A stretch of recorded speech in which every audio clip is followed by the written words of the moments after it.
تبعهم بإحسان إلى يوم الدين. يا أيها الذين آمنوا اتقوا الله حق تقاته ولا تموتن إلا وأنتم مسلمون. يا أيها الناس اتقوا ربكم الذي خلقكم من نفس واحدة وخلق منها زوجها وبث منهما رجالا كثيرا ونساء واتقوا الله الذي تساءلون به والأرحام إن الله كان عليكم رقيبا. يا أيها الذين آمنوا اتقوا الله وقولوا قولا سديدا يصلح لكم أعمالكم ويغفر لكم ذنوبكم ومن يطع الله ورسوله فقد فاز فوزا عظيما. اما بعد. محترم حضرات اور پردہ نشین خواتین اسلام، نماز تراویح کے بعد رسوم و رواج کے عنوان سے جو سلسلہ ہم اور آپ نے جاری رکھا ہوا تھا، اس سلسلے کے آخری درس میں آپ کے سامنے میں نے فاتحہ کی جو رسم ہے اس رسم سے متعلق گفتگو شروع کی تھی اور ساتھ میں کچھ مسائل دوسرے بھی آپ کے سامنے بیان کیے. میں نے بتایا کہ یہ جو فاتحہ کی رسم ہے، بنیادی طور پر یہ فاتحہ کروانے والے لوگ، ان میں تین میں سے کوئی ایک ان کا مقصد ہوتا ہے. پہلا مقصد ہے سورہ فاتحہ پڑھ کر پکوان پر یا مٹھائی پر یا کسی مناسبت سے دکان کے افتتاح پہ، مکان کے افتتاح پہ، نئی سواری کی خریداری پر برکت کی امید رکھنا.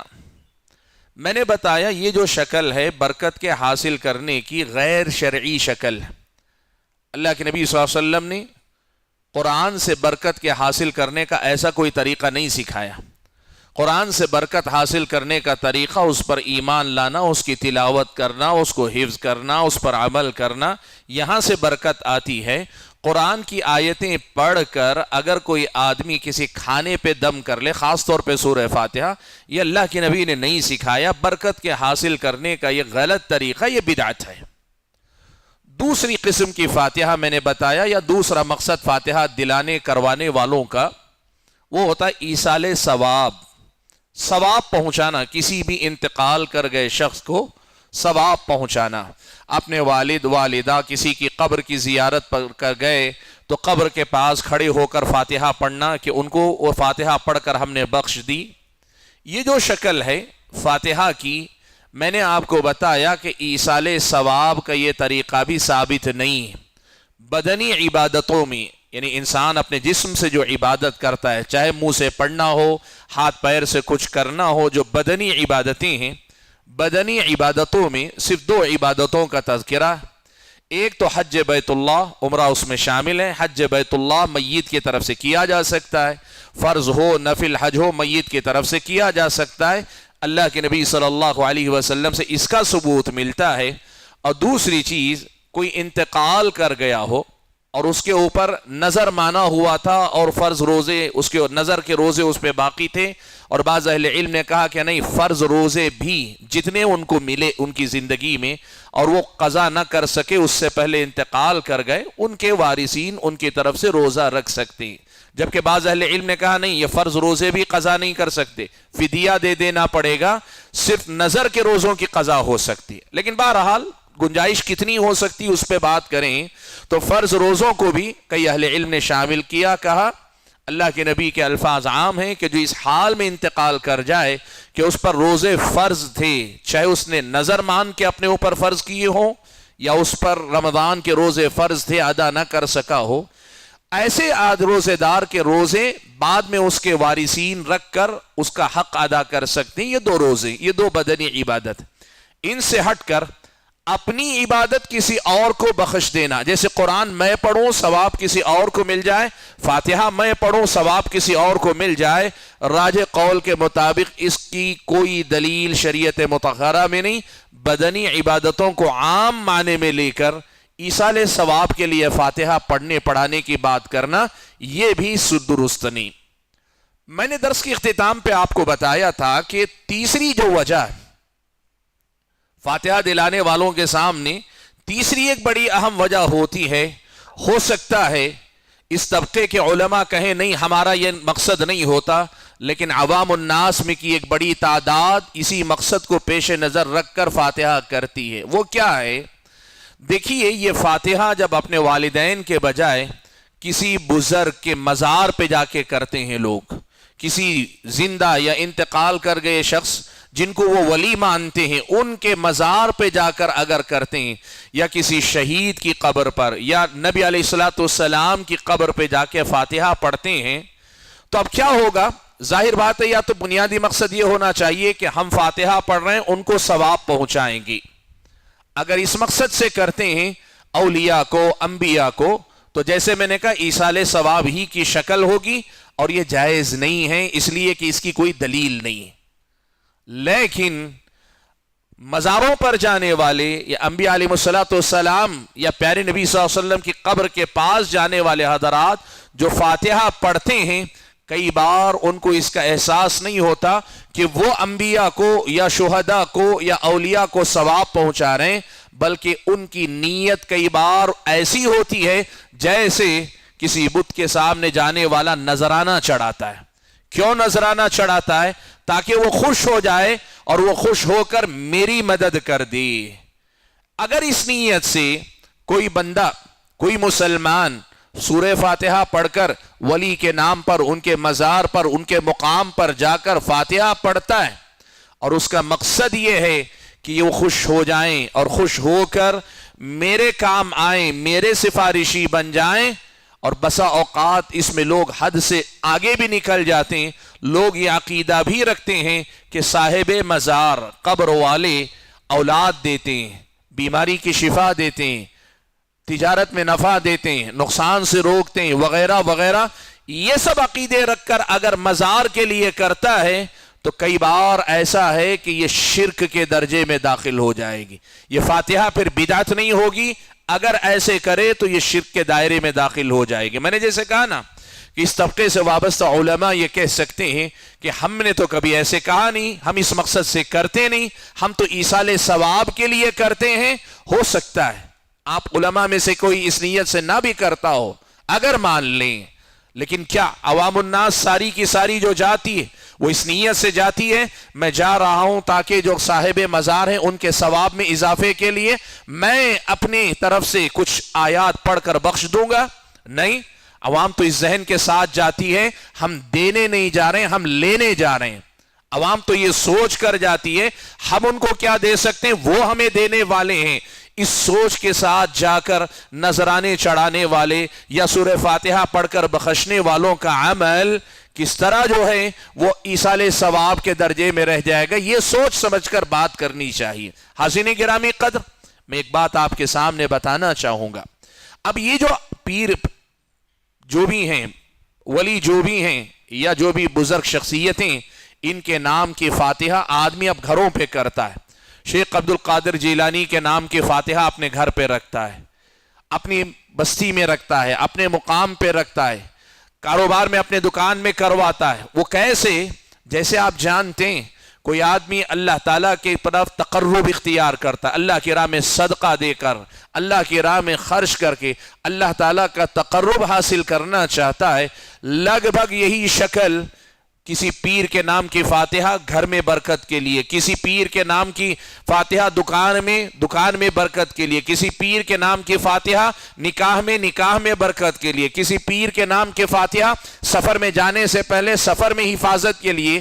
یہ سارے اعمال یہ پھر بدعت کے درجے میں نہیں رہ جائیں گے، اس لیے کہ یہاں آدمی صرف ثواب پہنچانا نہیں چاہ رہا ہے، وہ ان شخصیتوں سے، ان اولیاء سے، ان بزرگوں سے وہ پھر نفع و نقصان کی امید رکھ رہا ہے۔